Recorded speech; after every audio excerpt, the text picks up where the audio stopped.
Hey guys, it's Jason with the Board Game Mechanics, and today we're going to take a look at a little card game all about making some potions called Potions, Please.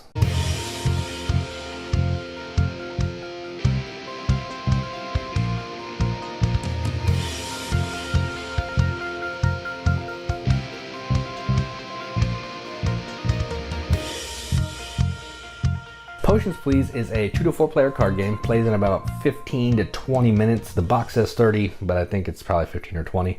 It's designed by Laura Erwin. And in this game, players are taking on the role of a witch. There are 4 different colors: pink, purple, green, and blue. And each witch is going to have a special ability that can be used once per game. And you're trying to use that witch to get some ingredients, maybe steal some ingredients from your opponents, to cash in those ingredients to make potions. And you're trying to be the first person to create all 4 colors of potions. That's the game. Now you know how to play it. Let's go down and see how it actually plays.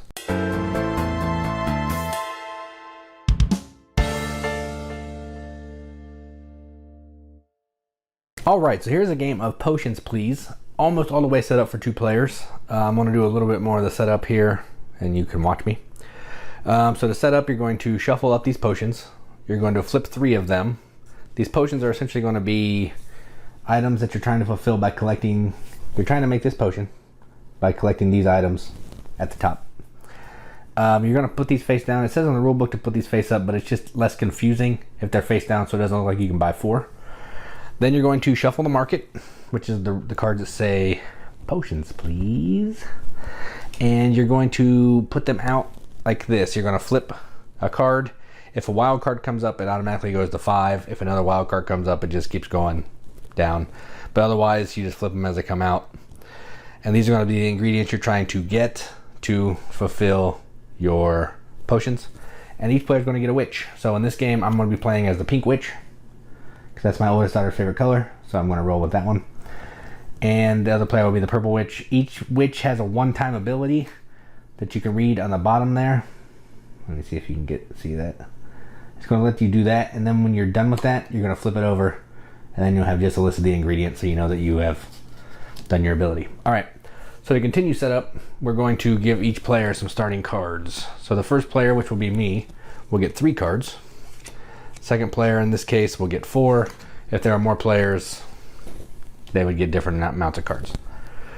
Alright, so what we're trying to do here is we are trying to collect ingredients to fulfill our potions. We're trying to be the first person to get 1 of each color potion made, and then we win the game. So let's show you what the potions look like. So each player is going to have one of these cards that has the potions on one side, and it's going to have the phases of the turn on the other. I'm not going to read them to you because I'll explain it and it'll make sense. But in this case, I've just given 1 out to each player so I know what I'm looking at. So essentially what this is gamer go fish, kind of. So the first mechanism in the phase is ask. You're going to ask a player for an ingredient. So let's look and see what I have. So I have 3 cards. I have a wild, I have a crystal, and I have some bloodroot right here. So a wild can be used as anything. So yeah. So what I'm trying to do is I'm trying to collect resources to get ingredients to build these items. So let's see how close I am. I have a crystal, a bloodroot, and a wild. So I could build, if I can get lavender or oil, I can do this one. So I'm going to ask this player for lavender or oil. I'm trying to decide. So let's see, we'll do lavender. So they'll look in their hand.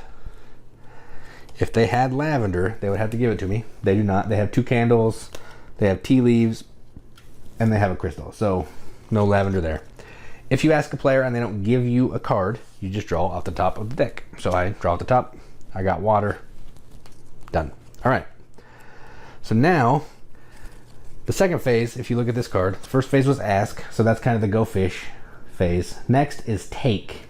So now I'm allowed to buy up to 5 credits worth of ingredients. I can buy 1 or 2 from the market.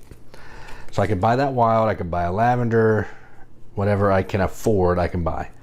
So what I'm going to do is I'm going to buy the lavender for 1, and I'll buy this second. I don't need lavender anymore. I'll just go ahead and buy this crystal for 3. So I have 5. I only spent 4. The money doesn't carry over, so that's the end of my turn. Next is drink. If I have any potions, I can drink them to use their ability, or I could spend one that I've completed, so act like I've drank it, to wipe this, which is empty the cauldron, and flip 3 new ones. I'm probably not going to show you that because that doesn't seem to be super helpful to me, but just so you know, it's there. Last thing I can do is I can fulfill a potion in the recipe line. So if I have some of these required ingredients, I can fill a potion. So let's see. I have lavender. I have a crystal. And I have a wild to take place of the oil. So I can fulfill this one. And I'm going to show you this one a little bit because it's got some special deals with it. When you fulfill it, you just discard your potions. This is a 2-colored potion. So it can be used as a green or a blue in, you know, to meet the 4 potion needs. So if I have a blue, I can use this as a green. If I have a green, I can use it as blue. It's also going to give me that ability if I drink it. So I completed it. I'm just going to go ahead and put it on top of my witch just so I know that I have that potion. All right, then we'll flip the third one. So now we have 3 potions back. At the end of your turn, you always draw up to 5 cards if you don't have 5 cards. So I have 3, so I'll draw 2. And then we'll refill the market. Everything slides down. This will stay at 4 or 5, depending. So let's see. Yep, so this goes back to 5. All right, and then it'll be this player's turn. So they'll pick up their cards. They have 2 candles, a crystal, and some tea leaves. I showed that to you earlier, but I'll show you again. And now they have candle, tea leaves. So maybe they want to try to do one of these purple potions. So they want to try to get some oil or some bloodroot. Now I know this player has bloodroot, so I'm going to go ahead and cheat a little bit. So let's just ask for some bloodroot. So I'm going to ask this player for some bloodroot. They're going to look in their hand. They do have a bloodroot, so they'll give that to me.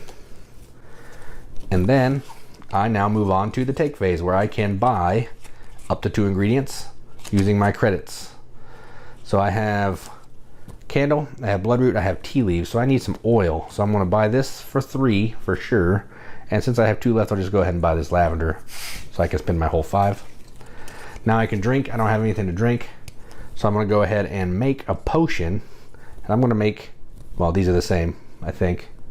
Yeah, no, I'm going to make the market potion because it's a little different than that other purple one. So I need oil. I need a candle.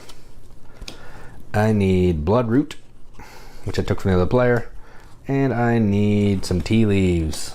I have all of that. So I'll discard these. Take this potion. And now we are tied at 1 apiece. We'll refill the market.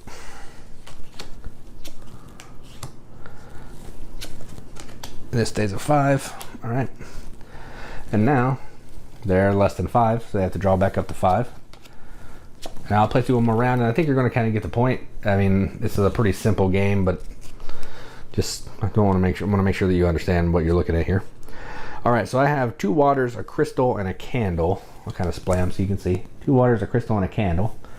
I know I need a carrot, or I don't know what that's actually called, but what does that say? Mandrake root, which makes more sense.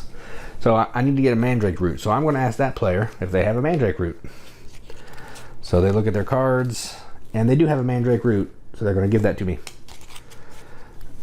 And I didn't actually know that because those are some of the cards that they picked up. All right, so now I can buy some things. I'm going to go ahead and buy this wild for 5, just because it's always good to have a wild. I can drink my potion if I want, but I don't want to. So I'm going to go ahead and now I can make a potion, and I'm going to go ahead and make this green one. So I have water, I have a candle, and I have a mandrake root. So I'm going to go ahead and cash those in.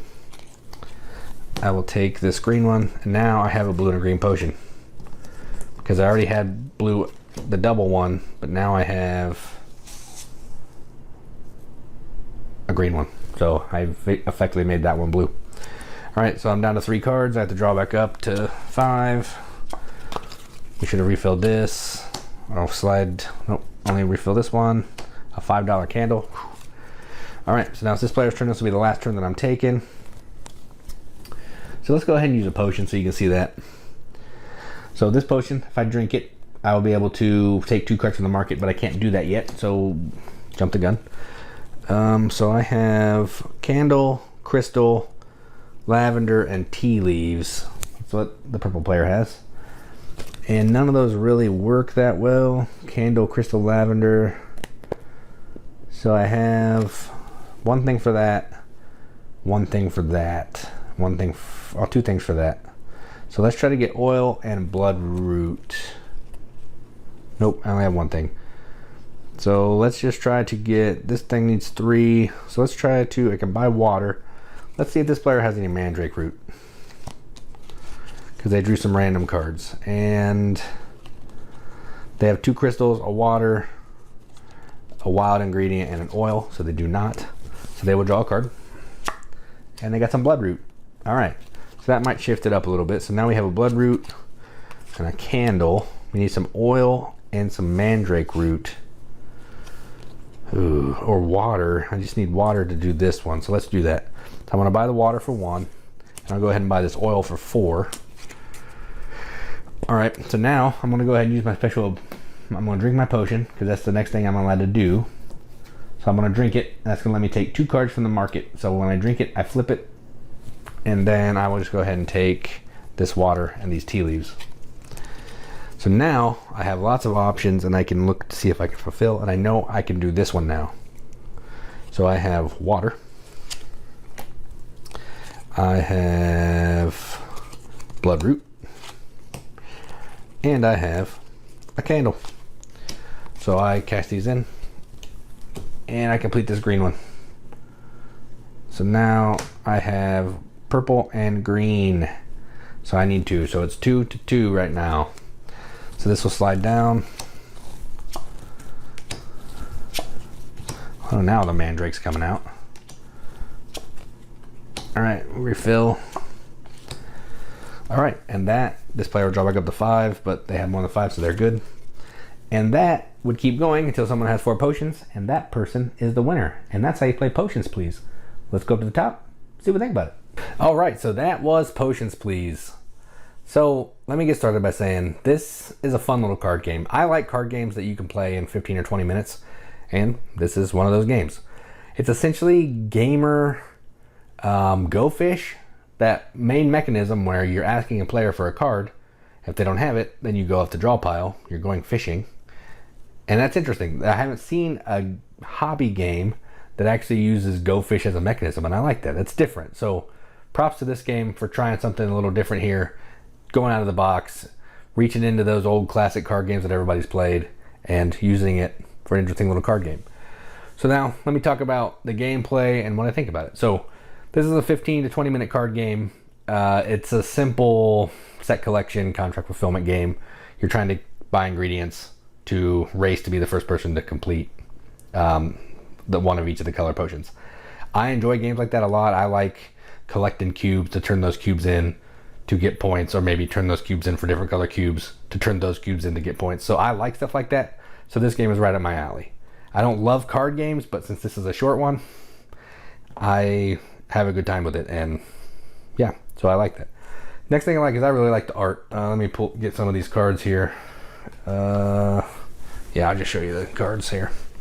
The ingredient cards are really simple, but I really like them. The ingredients, easy to tell what it is. It has a really cool outline with some skulls and some little shapes and stuff. I enjoy that. The back of the cards, which is the same as the box cover, I really enjoy. It's nice little art. Let's see, what's my favorite? I think my favorite ingredient is the little mandrake plant, because it kind of looks like a carrot, but you can also see that it looks like a mandrake a little bit. So I really enjoy that. So the artwork is nice. The card quality, normal Game Crafter card quality, which is pretty decent. It's not limited finish or anything, but they're nice and decently thick cards, and they're easy to shuffle and pass out and all that, so I like that. Rulebook is clear. Didn't have any questions.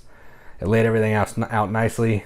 The only thing I didn't like was it says in the rulebook when you're putting the potions out that you're flipping 3, but you're leaving the 4th one with potion sides up. So it looks like there's 4 cards to buy. That's confusing. So I don't know if that is the rule, but I like it face down. I don't think it's going to kill the game either way. It's fine, but just know it could be face up, or there could be 4 to buy, or it could be face down, there could be 3. But other than that, the rule book was really clear, made perfect sense. It's like 5 pages, easy to understand. Where's that little card that I had? This little player reference card is amazing. Tells you everything. Basically, it tells the whole game on here. Gives you all the symbols and the ingredients that you need on the back. It's amazing. So this is a fun card game. I'm going to keep it around to play with people who aren't usually, maybe they don't play a ton of games and they're familiar with Go Fish because everybody's familiar with Go Fish. So it'll be easy to get somebody to play like, hey, you play Go Fish, let's try this one. We're going to do the Go Fish thing, but then we're going to do some other cool stuff in there as well. So, and if you hate it, hold on tight because it's only 15 minutes. So yeah, I'm going to keep this around in my collection for that purpose. So I'm Jason with the Board Game Mechanics. That was a review of Potions Please. And as always, keep gaming.